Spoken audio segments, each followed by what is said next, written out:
Dans cette vidéo, on poursuit notre projet de synthèse de la para-anisdine à partir du paracétamol, qui nous servira à terme à préparer le 1,4-diméthoxybenzène.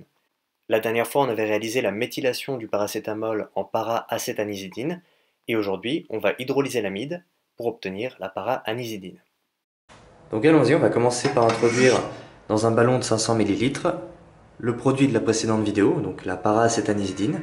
On va tout mettre, donc les 53,8 g qu'on avait produits.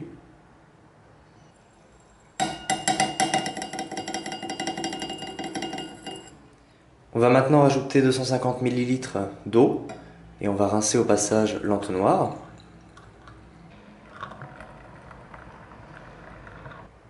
Et maintenant, on va mettre en marche l'agitateur magnétique pour ajouter le dernier ingrédient.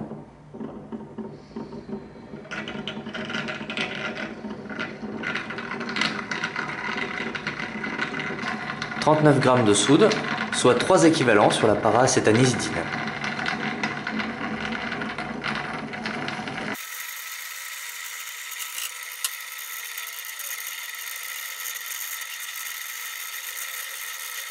Ok, et maintenant on va mettre un réfrigérant sur le ballon pour chauffer le mélange à reflux et réaliser l'hydrolyse de notre amide. Et on va maintenant utiliser un cylindre d'argon pour inerter le montage, parce que là on va former dans le ballon de la para-anisdine qui est sensible à l'oxygène de l'air et qui du coup au reflux exposé à l'oxygène de l'air risque de s'oxyder. C'est pourquoi on va d'abord enlever l'oxygène de l'air et le remplacer par de l'argon. Donc on va utiliser ce tuyau ici pour introduire par le haut du réfrigérant un flux de gaz et chasser l'air des systèmes. On va le mettre assez bas dans le ballon et là on n'a plus qu'à ouvrir le robinet tout doucement.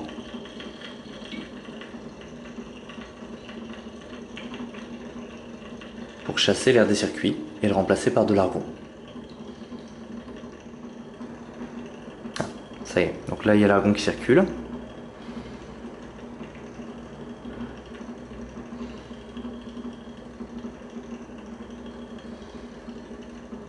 Ok, donc on va réduire maintenant le flux.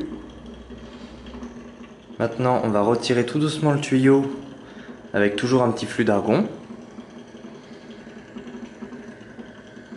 Et on va venir temporairement reboucher le système d'un bouchon pour éviter que l'air n'entre à l'intérieur. Hop. Et maintenant, on va venir gonfler à l'argon toujours un ballon de baudruche. Alors je vais d'abord retirer l'air qu'il y a dedans. Ok. Et on va le gonfler.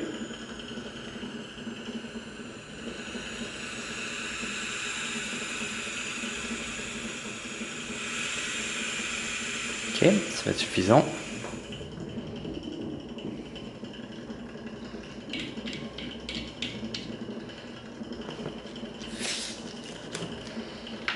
Hop. Et on va maintenant venir remplacer par le ballon de baudruche, gonflé à l'argon, le bouchon qu'on a au sommet du réfrigérant.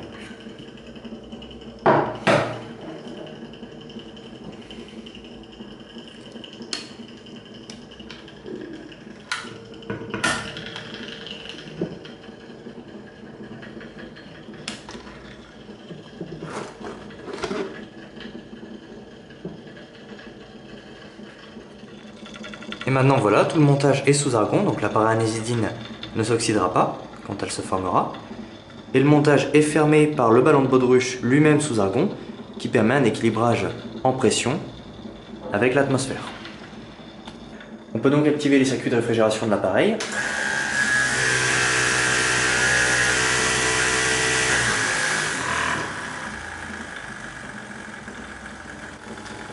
Et commencer à chauffer à reflux pour permettre l'hydrolyse de l'amide. Alors que le mélange s'échauffe, la para-acétanisdine voit sa solubilité augmenter et rentre donc peu à peu en solution. On a donc de moins en moins de solide dans le ballon. On voit la solution s'homogénéiser peu à peu. La para-acétanisdine ainsi dissoute rencontre donc les ions hydroxyde dissous dans le milieu, qui vont réaliser dessus une hydrolyse basique de l'amide en l'amine correspondante, la para-anisdine, et en le carboxylate correspondant, l'acétate. Le mécanisme de la réaction, c'est le suivant. Les ions hydroxydes vont réaliser une attaque nucléophile sur le carbonyle de la fonction amide, avec formation de l'intermédiaire tétraédrique suivant, qui porte la charge négative sur l'oxygène. Il se produit ensuite en un deuxième temps une étape d'élimination, où un doublet non liant de l'oxygène se rabat pour reformer le carbonyle, avec perte du groupe partant, l'ion amidure, qui est un très mauvais groupe partant en raison de sa grande basicité, ce qui explique d'ailleurs qu'il faille chauffer à reflux longtemps pour que la réaction se fasse. Comme cet ion amidure est très basique et qu'on a en plus formé un acide carboxylique, il va pouvoir se produire un échange de protons qui va probablement passer par le solvant protique pour former à la fin le carboxylate correspondant, l'ion acétate, et l'amine correspondante, la para-anisdine. Alors ça fait maintenant 3 heures que le mélange est au reflux. Donc à ce stade, tout le solide initial, donc la para-acétanisdine, est dissous. Le trouble qu'on a dans la mixture n'est plus causé par des particules de ce solide en suspension, c'est plus des particules de notre réactif en suspension qui le causent, mais bien le produit, la para-anisdine, qui à cette température est liquide, et du coup en fait le trouble c'est des gouttelettes de para-anisdine en suspension dans le liquide. Alors je vais vous montrer ça en coupant l'agitation. On va zoomer un petit peu, et vous allez voir que la para-anisdine forme une huile qui flotte sur la surface du liquide.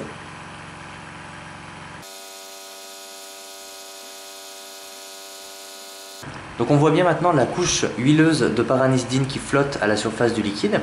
Alors elle est légèrement rosée, il y a eu probablement un petit peu d'oxydation avec des traces d'oxygène qui sont dans le montage, on n'a pas parfaitement inerté le montage, mais le milieu est quand même très peu coloré. Si on se rappelle de ce qu'on avait chez Syriac en août dernier, le milieu était complètement noir quand on avait commencé à le traiter à l'ampoule à décanter parce que la para-anisdine s'était oxydée très rapidement au contact de l'oxygène de l'air. Là on a juste une petite coloration rose, donc c'est franchement décent. À part ça, le milieu est relativement propre, on n'a pas de solide en suspension, on a juste nos 2 couches, la phase aqueuse d'acétate de sodium et de soude, et la phase huileuse au-dessus de para-anisdine, qu'on n'aura plus qu'à refroidir pour la cristalliser, et alors on pourra simplement isoler notre produit par filtration. Bon, je vais remettre en marche l'agitation en attendant, on va laisser tourner la réaction encore 1 heure, pour un total de 4 heures de reflux, et après on pourra laisser refroidir pour solidifier notre produit. Ok, ça fait maintenant 4 heures de reflux, il est temps d'arrêter la réaction. On peut donc arrêter le chauffage, et on va également couper l'agitation, pour permettre à la para-anisdine de former une couche huileuse en surface, qui va se resolidifier pour former une croûte qu'on pourra facilement casser et filtrer. Et maintenant, plus qu'à laisser refroidir, pour que la couche huileuse de para-anisdine se resolidifie. Bien sûr, on laissera le tout sous argon pour le refroidissement. Et voilà à quoi ressemble le milieu réactionnel une fois refroidi. Donc il a eu le temps de revenir à température ambiante, puis je l'ai mis au réfrigérateur pour la nuit. Alors, il a un peu rosé le milieu, c'est probablement lié à un peu d'oxydation de la para-anisdine par l'oxygène de l'air, même si j'avais remis le ballon sous argon. Mais ça, c'est un peu inévitable quand même. On voit qu'au fond du ballon, on a un solide un peu jaune qui correspond à la para-anisdine qui était liquide et qui s'est solidifié avec le refroidissement. Mais au-dessus, on a des cristaux blancs, beaucoup plus fins, en suspension dans le liquide, qui eux correspondent à la para-anisdine qui était en solution et qui a cristallisé avec la réfrigération du mélange. C'est ça qu'on veut à la fin, hein, bien sûr, donc on va faire une recristallisation du solide, mais d'abord il nous faut le récupérer, et pour ça on va filtrer le milieu réactionnel. Donc allons-y, on va filtrer directement dans un fruité.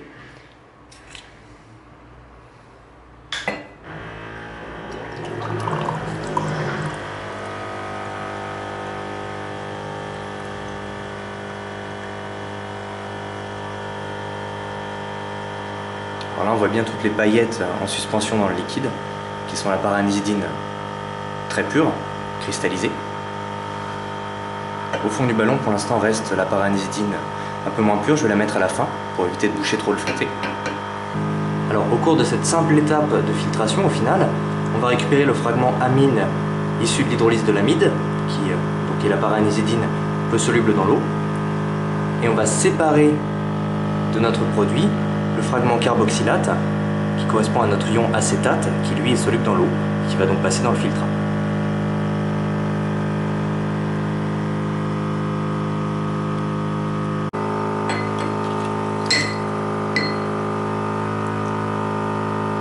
Ok, on va maintenant venir rincer le ballon avec un peu d'eau déminéralisée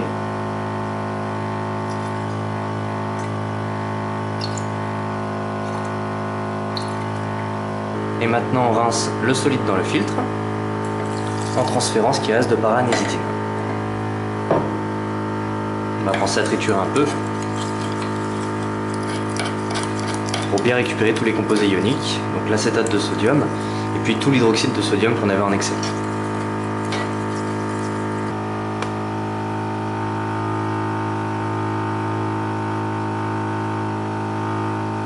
Ok, donc on va procéder maintenant à un deuxième rinçage pour récupérer ce qui reste dans le ballon. Il ne reste plus grand chose déjà à ce stade.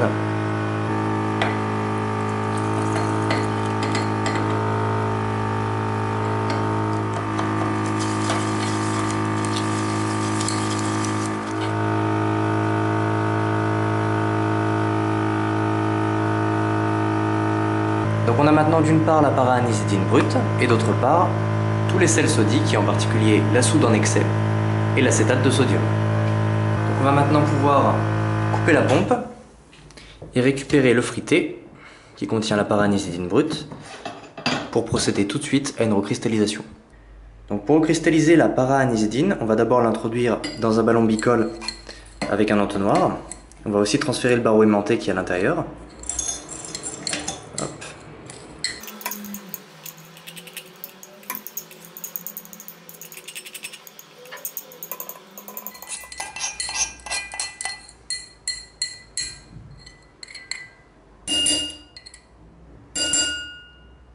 Ensuite, on va rincer avec un petit peu d'éthanol, donc 50 ml. Voilà. On va aussi rincer la spatule qui a servi à faire le transfert et qui contient un petit peu de para-anisitine. Elle en est couverte. Hop.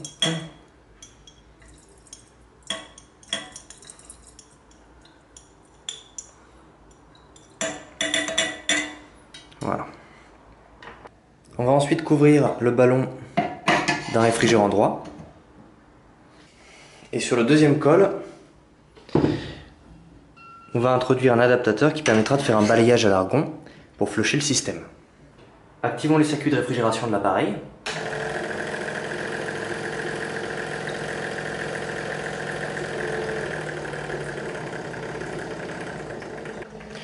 On va ouvrir maintenant légèrement le cylindre d'argon pour commencer à balayer les circuits avec ce gaz inerte pour retirer du coup l'oxygène.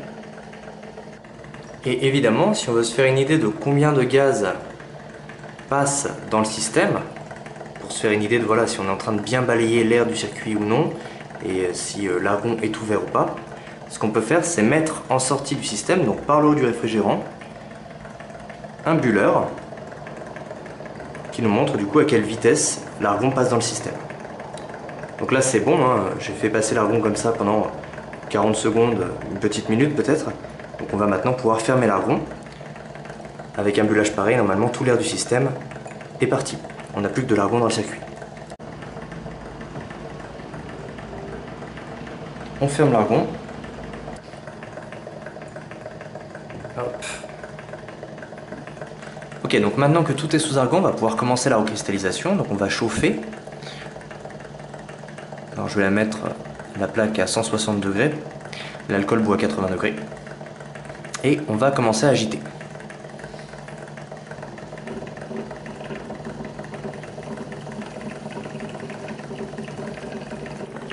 Ok, donc là la para-anisitine est sur le point d'être entièrement dissoute. Il reste quelques solides en suspension, mais c'est qu'une affaire de minutes. Donc bientôt on aura une solution homogène de para-anisitine dans l'alcool, ce qui montre que la solubilité dans l'éthanol est trop élevée. Il nous faudra donc la diminuer, la solubilité, en introduisant de l'eau par le haut du réfrigérant. Donc on devra ouvrir le système et perdre l'inertage. Mais l'avantage c'est qu'avec le système qu'on a ici, on pourra toujours envoyer de l'argon sur le côté du ballon pour garder du coup de l'argon à l'intérieur avec un flush continu qui empêchera l'air d'entrer. Donc là, toute la para-anisitine étant dissoute, ce qu'on va faire, c'est introduire de l'eau par le sommet du réfrigérant. Mais avant tout, il va falloir d'abord augmenter un peu le flux d'argon dans le montage pour s'assurer que l'air n'entre pas dans le système quand je l'ouvre. Ok. Et on va maintenant pouvoir introduire de l'eau déminéralisée par le haut du réfrigérant.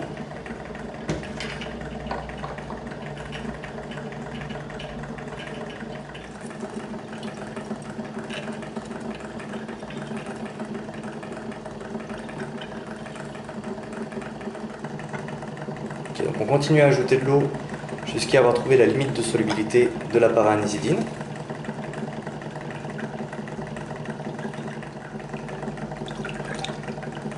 Ok, donc là ça y est, elle commence à précipiter. Donc maintenant on va laisser le système se réchauffer pour la redissoudre à chaud.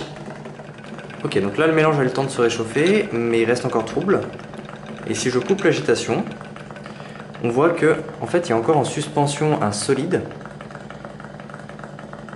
Je vais voir si j'arrive à vous le montrer. Voilà, donc là on voit des particules d'un solide, alors il y en a très peu. C'est quelques milligrammes, il n'y a même pas un gramme à mon avis, qui surnage comme ça dans le liquide. Mais je pense que c'est pas de la para-anisidine. Et si je pense ça, c'est parce que là, actuellement, on est au-dessus de la température de fusion de la para-anisidine et d'au moins 10 degrés. On est à 70 degrés Celsius, 73 degrés Celsius, quelque chose comme ça. Donc la para-anisidine devrait être fondue, et si là on a un solide en suspension, c'est que c'est pas de la para-anisidine. Et aussi la quantité fait que j'ai l'impression que c'est une petite impureté, comme par exemple un résidu encore d'excipient du paracétamol initial. Donc ce qu'on va faire pour récupérer de la para-anisidine propre, c'est retirer cette impureté par une filtration à chaud. Donc là, pas le choix, la para-anisidine va voir un peu l'oxygène de l'air, on va pas faire une filtration sous argon, ce sera un peu extrême pour un produit comme ça, qui est sensible mais pas à ce point non plus. Et donc voilà, on va devoir faire une filtration à chaud, et ensuite cristalliser proprement notre filtrat. Alors avant de filtrer le milieu réactionnel pour retirer cette petite impureté, je vais d'abord bien laisser le mélange s'échauffer pour atteindre l'ébullition et s'assurer que du coup la solubilité de la para-anisidine est élevée et qu'on a de la marge parce qu'elle va refroidir quand je vais filtrer et j'ai pas envie que ça cristallise dans le filtre. Et pour ce qui est de la filtration, je vais refaire une filtration sous vide en utilisant le même fouetté que tout à l'heure qui ne contient de toute façon que de la para-anisidine, donc pas de contamination gênante. Donc maintenant qu'on est à l'ébullition, je vais couper chauffage et agitation. On va retirer le réfrigérant et sortir le ballon pour pouvoir réaliser la filtration à chaud.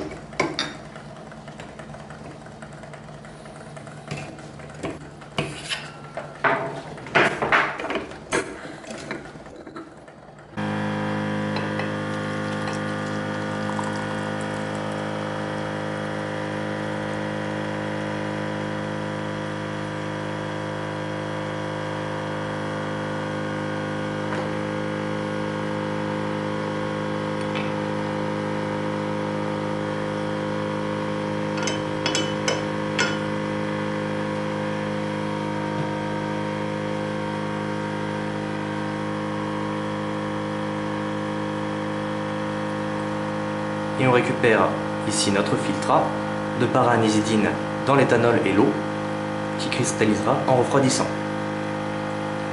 Toutes les impuretés resteront dans le filtre, toutes les impuretés insolubles.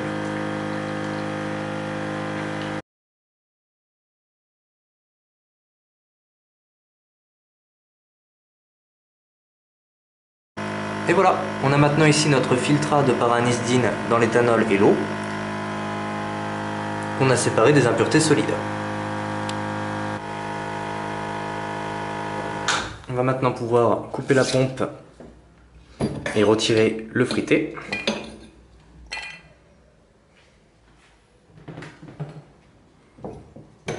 Et on peut récupérer notre solution de para-anisidine.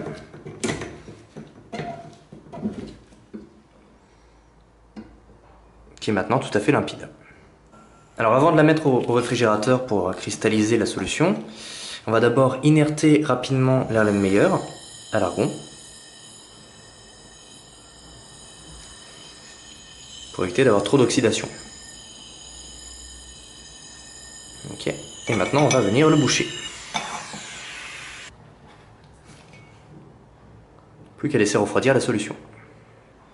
Ok, donc là la solution de para-anisidine dans l'eau et l'alcool est revenue pratiquement à température ambiante. Donc maintenant on va mettre ça au réfrigérateur pour cristalliser complètement la para-anisidine. Et voilà, donc la solution de paranisdine dans l'éthanol et l'eau a pu refroidir toute la nuit au réfrigérateur. Alors on a sur le dessus une bonne masse cristalline de para-anisdine. On voit même des cristaux collés à la paroi. Par contre sur le dessous on a une sorte de croûte collée au bas de l'Erlenmeyer qui est assez épaisse malheureusement. Et je pense que ça c'est de la para-anisdine qui a dû cristalliser assez brutalement d'un seul coup par refroidissement de la solution qui avait dû atteindre un état de sursaturation assez élevé. Et malheureusement du coup elle est assez peu pure. Donc on va déjà filtrer pour récupérer la para-anisdine la plus pure qui a cristallisé proprement sur le dessus. Et puis ensuite je ferai une deuxième recristallisation du résidu au fond de l'Erlenmeyer. Ok, donc on va maintenant filtrer pour récupérer les cristaux de para-anisdine qu'on a sur le dessus, suspendus dans la solution.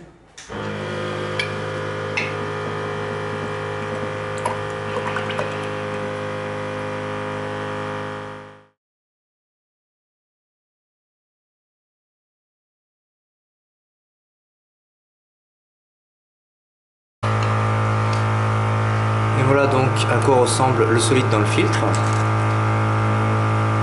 C'est une belle masse cristalline.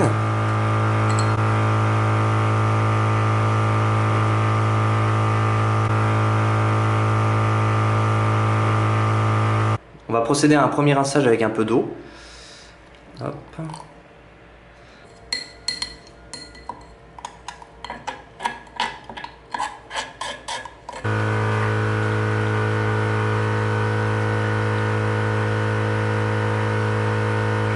Ok, donc on va maintenant mettre la para-anisdine cristallisée dans un large récipient, donc un cristallisoir ici, pour la laisser sécher. Et on va bien la répartir sur toute la surface pour maximiser le séchage. Pour ce qui est de la croûte de solide qu'on a au fond de l'Erlenmeyer, qui est le composé qui a précipité assez brutalement, qui n'a pas bien cristallisé, je pense que c'est quand même de la para-anisdine juste moins pure.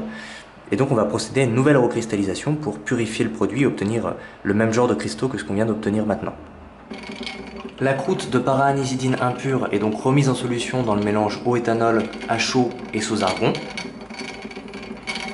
En chauffant, on observe effectivement bien que la para-anisdine se redissout. Là, la solution a déjà bien refroidi, au toucher elle est déjà plus qu'à basiquement la température ambiante, mais la para-anisdine n'a pas cristallisé. Et je pense qu'en fait c'est ça qui s'est produit la dernière fois, c'est que la para-anisdine n'a pas cristallisé. On était dans une solution qui était fortement sursaturée, et je pense qu'elle est apparue d'un coup, possiblement sous la forme d'une huile au fond de l'Erlenmeyer, donc une huile de para-anisdine surfondue qui ensuite seulement, au réfrigérateur, s'est solidifiée et a entraîné la cristallisation de ce qui restait en solution. Donc pour éviter que ça se reproduise cette fois-ci et qu'on ait le même problème, on va tricher. Puisqu'on a isolé tout à l'heure des cristaux de para-anisdine pure, on va en utiliser quelques-uns pour permettre la cristallisation de la para-anisdine. Donc ces cristaux serviront de centre de nucléation autour desquels pourront se développer les nouveaux cristaux. Alors je les ajoute seulement maintenant que la solution a refroidi, parce que autrement ils se seraient juste redissous simplement à chaud. Donc il faut attendre que d'abord ça refroidisse un peu et ensuite introduire les cristaux qui serviront de germe. Ok, donc là la solution de para-anisdine est à 0 degré, pratiquement à 3 degrés. Je l'ai bien refroidi. Et si vous regardez à l'intérieur, on a des superbes cristaux en forme d'aiguille. Certains font plusieurs centimètres. Donc là la cristallisation a vraiment très bien marché. Ajoutez les quelques cristaux de para-anisdine pure qu'on avait obtenus à la première recristallisation, ça a été efficace pour cette deuxième recristallisation. Bon, maintenant on va récupérer donc cette para-anisdine par filtration.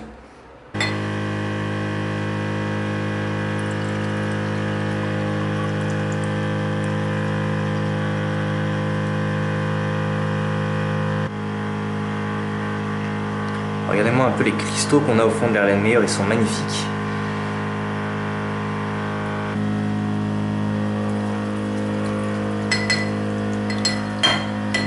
Étant donné que ces cristaux-là n'ont pas du tout le même aspect que les précédents, je vais les faire sécher séparément et les considérer comme un autre batch. Et puis de toute façon, je calculerai le rendement total sur la masse des deux batchs. Et voilà, donc j'ai mis nos deux échantillons de para-anisdine dans des flacons. On a le premier échantillon ici de 9,4 g de la para-anisdine bien blanche et bien cristalline qu'on a obtenue à la première recristallisation. Et on a ici le deuxième échantillon de para-anisdine cristallisés qu'on a obtenus à la deuxième eau cristallisation. Il y en a 17 grammes. Alors du coup, ça fait une masse totale de para-anisdine sur les deux recristallisations et sur toute la synthèse de 26,4 grammes, soit un rendement de 66% sur la para-acétanisdine investie initialement. Le rendement est pas forcément extrêmement bon. Je pense que ça se justifie par la relative solubilité de la para-anisdine dans l'eau et l'alcool. Je pense qu'on a dû en perdre simplement aux cristallisations et aux filtrations dans le filtrat. Et voilà, on a donc réussi à préparer la para-anisdine. Donc voilà où on en est sur notre plan de synthèse.